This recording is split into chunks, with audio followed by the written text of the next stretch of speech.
Welcome to our channel. Today we how to secure your Kubernetes with Red Hat, quick tutorial step by step clearly.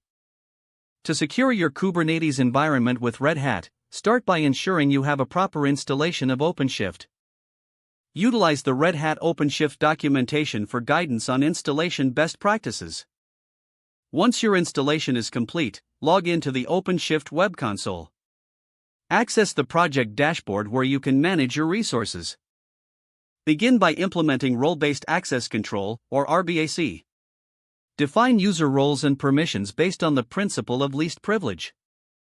Create a cluster role and role bindings to manage access effectively. Next, focus on securing the network. Utilize OpenShift's built-in network policies to control traffic flow between pods. Establish rules to allow or restrict traffic as needed. Now, turn your attention to container security. Ensure all images come from trusted sources. Use Red Hat's container security tools to scan for vulnerabilities in your images. Implement image streams to manage the lifecycle of your container images. Additionally, enable security contexts for your pods. Set appropriate configurations for user IDs, capabilities, and privilege levels. Moving forward, incorporate runtime security measures. Leverage OpenShift's monitoring tools to track activity and detect anomalies.